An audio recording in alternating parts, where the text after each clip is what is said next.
ये गुलबर्गा शहर का यतीम खाना है, एक ऐसा इदारा जहां यतीम, गरीब और मुस्तहिक बच्चों की परवरिश के साथ उन्हें बेहतर तालीम दी जाती है।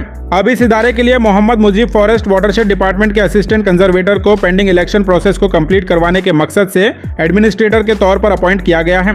गुलबर्गा हेडलाइंस से खास गुफ्तगू में मुजीब साहब ने कहा कि वो जल्द इलेक्शन करवाने पर काम करेंगे और साथ ही उन्होंने इदारे के हालात पर बात की और आवाम से अपील की है कि ज़्यादा से ज़्यादा यतीम और मुस्तहिक बच्चों का यहाँ एडमिशन करवाएं।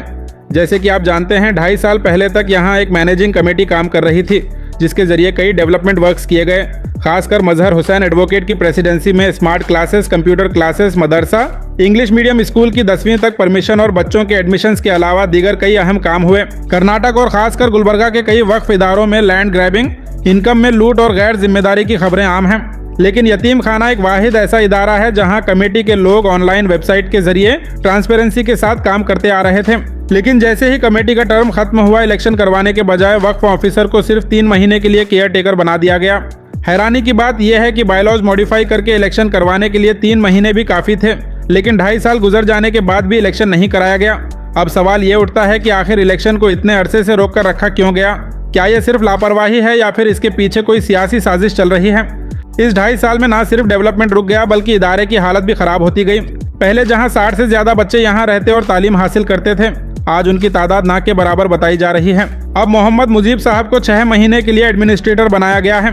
ऑर्डर के मुताबिक 1 महीने में बायलॉज मॉडिफाई करके अप्रूवल लेना होगा और बाकी 5 महीनों में न्यू मेंबरशिप बनाकर इलेक्शन प्रोसेस कंप्लीट करने की हिदायत दी गई है। अब सबकी नज़र मुजीब साहब पर है कि वो वाकई यतीम बच्चों के मुस्तकबिल को बचाने के लिए ईमानदारी से इलेक्शन करवाएंगे या फिर ये भी पिछले केयर टेकर की तरह टाइम को आगे बढ़ाते रहेंगे। उम्मीद की जा रही है कि जल्द से जल्द इलेक्शन करवाकर यतीम बच्चों के साथ हो रही नाइंसाफ़ी को रोका जाएगा, और अगर ऐसा नहीं होता तो गुलबर्गा हेडलाइंस के जरिए हर एक्टिविटी पर नज़र और हर जिम्मेदार से खुलकर सवाल किए जाएंगे। बाखर्स पब्लिक स्कूल, जहां मॉडर्न एजुकेशन और ब्राइट फ्यूचर का परफेक्ट कॉम्बिनेशन मिलता है। CBSE curriculum, digital board classrooms, experienced faculty, science and IT labs के साथ सीसीटीवी सर्विलेंस और सेफ ट्रांसपोर्ट फैसिलिटी भी अवेलेबल है। एडमिशन के लिए आज ही विजिट करें। अस्सलाम वालेकुम रहमतुल्लाहि व बरकातहू। आज हम गुलबर्गा शहर के यतीम खाना अंजुमन अंसारुस्सुफ़ा में मौजूद हैं। जिस तरह से आप लोग जानते हैं, कई अरसे से यहाँ पर कमेटी डिसॉल्व होने के बाद इलेक्शन पेंडिंग है। इसके ऊपर गुलबर्गा हेडलाइंस पर पहले भी कई स्टोरीज़ बनाई गई हैं। तो यहाँ पर मोहम्मद मुजीब साहब को, जो फॉरेस्ट ऑफिसर हैं, उनको यहाँ पर एक एडमिनिस्ट्रेटर के तौर पर यहाँ पर उनको अपॉइंट किया गया है। तो आज हम उनसे बात करते हैं किस तरह से यहाँ पर वो अपॉइंट होने के बाद क्या उनको जिम्मेदारी दी गई है। वालेकुम अस्सलाम, बहुत बहुत शुक्रिया। एडमिनिस्ट्रेटर अपॉइंट करने का मेन मकसद यहाँ पे जो बॉडी डिसॉल्व हुई है उसका इलेक्शन करा के फिर से एक बॉडी फॉर्म करना है। उसके लिए 2 मरहले हैं। सबसे पहले मरहला ये है कि यहाँ की जो ड्राफ्ट बाइलाज हैं उनको स्टडी करके बाइलाज फिर से बना के उसको अप्रूवल के लिए बोर्ड को भेजना है। अप्रूवल होने के बाद यहाँ पे आने के बाद उन बाइलाज के हिसाब से मेंबर्स बनाना है। वो मेंबर्स बनाने के बाद इलेक्शन कंडक्ट करना है। उसके बाद बॉडी फॉर्म है। जब तक मैं यहाँ का एडमिनिस्ट्रेटर रहूँगा और यहाँ की जो जिम्मेदारियाँ हैं वो संभालना पड़ेगा। जिस तरह से यतीम खाने के मौजूदा हालात हैं, आप यहाँ पर आए हैं, क्या आपने देखा किस तरह से यतीम खाना अभी यहाँ पर चल रहा है? यहाँ पे यतीमों की यानी एक्चुअल बेनिफिशियरीज जो होते हैं उनकी तादाद बहुत कम है।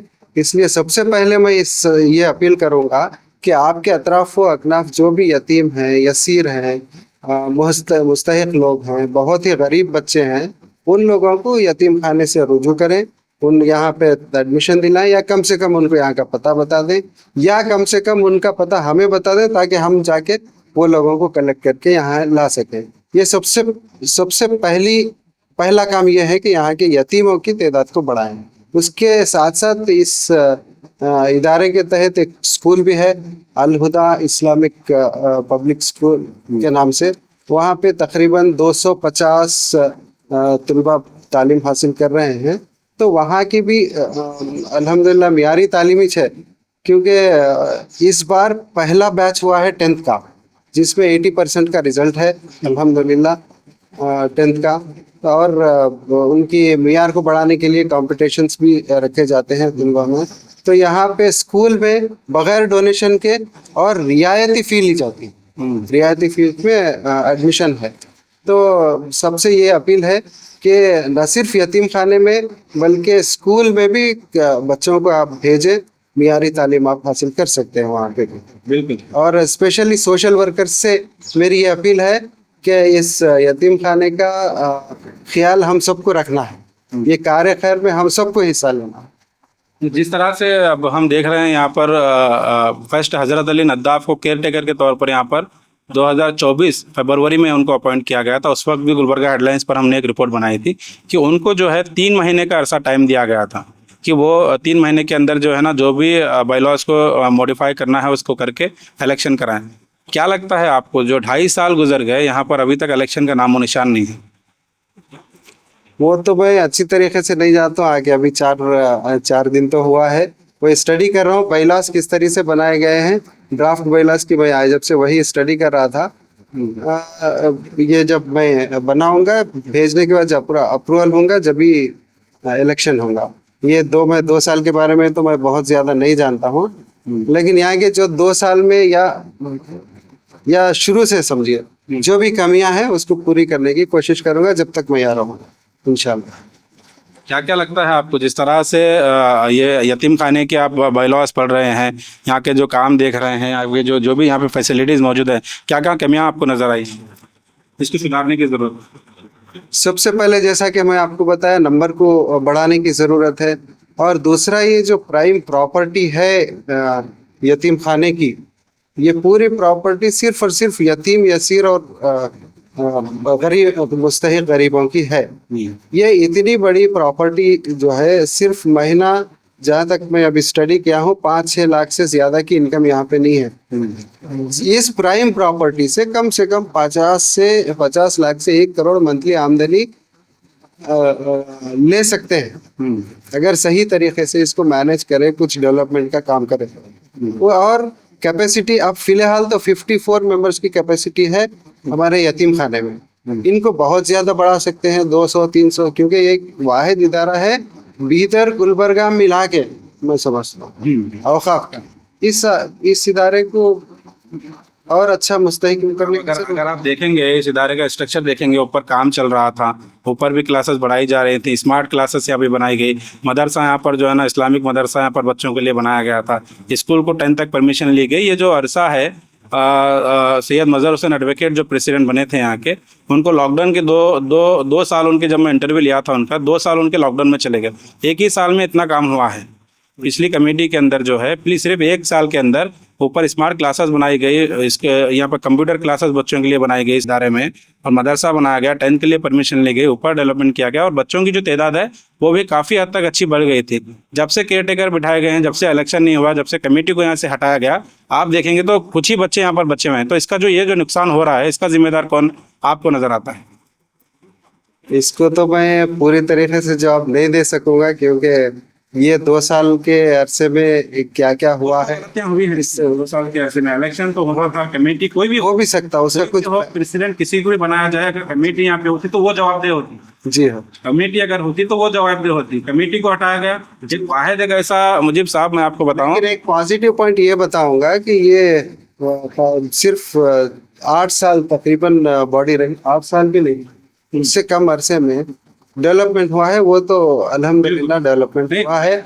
स्मार्ट क्लास बनी है और कंप्यूटर क्लासेस बने हैं, स्कूल एस्टेब्लिश हुआ है 2015 में, जैसे ही फर्स्ट बॉडी है। ये डेवलपमेंट के बारे में तो मैं बोल सकता हूँ, लेकिन उसके बाद का ट्रांसपेरेंसी भी जो मेंटेन की जा रही है वेबसाइट के जरिए, जो यहाँ पर हिसाब किताब यहाँ पर बताया जा रहा है, कुछ अब जिस तरह से अभी बात हुई हमारी, कुछ जगहों के रेंट भी आना पेंडिंग हो सकते हैं, या पे कहीं पे भी कोर्ट के जरिए जो है ना वहाँ पर जो कब्जे लिए गए हैं उस पर भी कोर्ट के अंदर वहाँ पर वो मामले चल रहे हैं। लेकिन जो ट्रांसपेरेंसी खास करके मेंटेन की जा रही है, ये इससे तमाम दूसरे इदारों को भी सीखने की ज़रूरत है, क्योंकि हर तकरीबन ऐसे बड़े इदारे हैं वफ़ के, मुसलमानों के इदारे, जहाँ पर ट्रांसपेरेंसी नहीं है, कितना किराया आता है, कितना इनकम आती है, कितना वहाँ पर डेवलपमेंट हो रहा है, उसके ज़रिए यहाँ पर ये काम किया जा रहा है। तो हम आपसे ये जानना चाह रहे हैं कि आप तो ये तमाम चीज़ों के जवाबदेह नहीं हैं, ये तमाम पिछले जो चीज़ें हुई हैं, मैं आपको इसलिए जिक्र कर रहा हूँ कि आपके ज़रिए ये मालूम किया जाए कि आप यहाँ पर बैठने के बाद क्या क्या आप यहाँ पर खामियां देखे हैं और किस तरह से आप इलेक्शन कराने के लिए काम करेंगे। जैसा कि पहले ही बता चुका हूँ कि सबसे पहले जो मेरे को टास्क दिया गया है वो है इलेक्शन कंडक्ट करने का। तो पहला इसके ऊपर मैं मेहनत करूँगा थोड़ा और, चूँकि अब मेरे पास ज़्यादा टाइम है और मैं वाटरशेड में हूँ जैसा आप जानते हैं।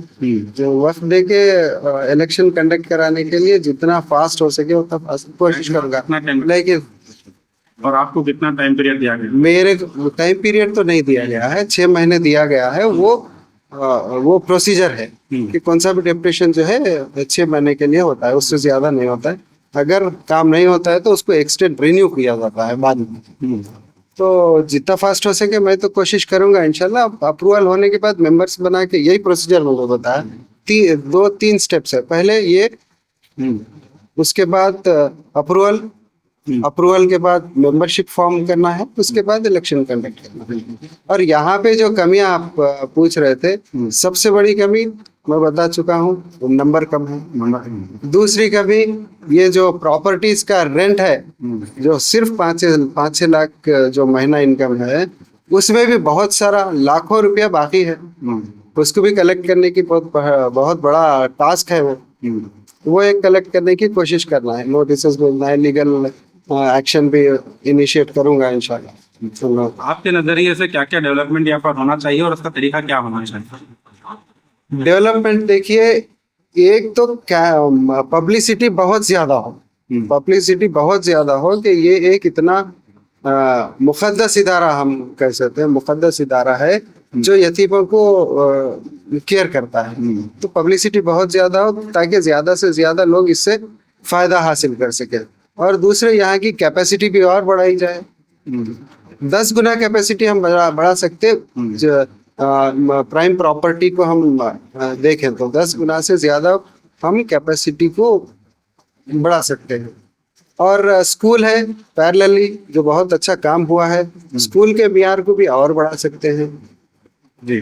प्लेग्राउंड यहाँ पे बना सकते हैं, यहाँ पे शॉपिंग मॉल डाल सकते हैं, या जो पुराने मकानात है उनकी जगह एक अच्छे से अपार्टमेंट्स बना के उन्हीं लोगों को किराए पे दे सकते हैं, ताकि किराया भी, उनकी लिविंग स्टैंडर्ड भी बढ़ जाती और इनकम भी यहाँ पे बढ़ जाती। करने के लिए बहुत काम है।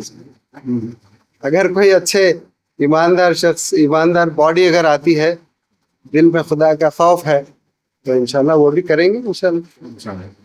आखिर में क्या मैसेज देना चाहेंगे? जिस तरह से तादाद यहाँ पर बच्चों की कम है, जिस तरह से आपने मैसेज दिया तमाम सोशल एक्टिविस्ट को, तमाम शहर के जिम्मेदारों को, ये चाहिए कि अपने अपने इलाकों में जो भी यतीम गरीब मुस्तहिक बच्चे हैं उनको यहाँ पर एडमिशन कराना। उसके लिए क्या मैसेज कम्युनिटी को देना चाहेंगे?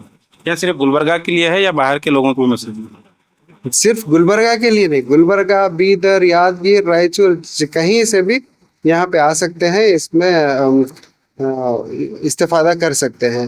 और एक इम्पॉर्टेंट चीज़ मैं बोलने में शायद चूक गया कि ये जो मेंबर्स हैं, पता नहीं अब पावर्स कितने हैं, ये जो मेंबर्स यहाँ पर बनेंगे उन लोगों को ज़कात का कुछ हिस्सा यहाँ पे डोनेट करना होगा यतीम खाने को, ताकि उनको भी सेंस ऑफ रिस्पॉन्सिबिलिटी आए, ताकि उनको भी एहसास हो कि यतीम का हक आपके ऊपर है। ये भी एहसास होना चाहिए। यहाँ जो एग्जीक्यूटिव मेंबर्स बनेंगे उनको भी ज़कात का बहुत हिस्सा यहाँ पे देना होगा। जिस तरह से मैं यहाँ पे रोकना चाहूँगा, जिस तरह से मेंबर्स की आप बात कर रहे हैं, कुछ में से कई ऐसे मेंबर्स भी होंगे जो ज़कात के मुस्तहिक नहीं, या ज़कात देने के काबिल नहीं है, तो वैसे लोगों को वो लोग किस तरह से ज़कात देंगे? नहीं, जो ज़कात दे सकते हैं, जिनको जो ज़कात के नहीं दे सकते, उसको तो अल्लाह ताला भी फर्ज नहीं किया।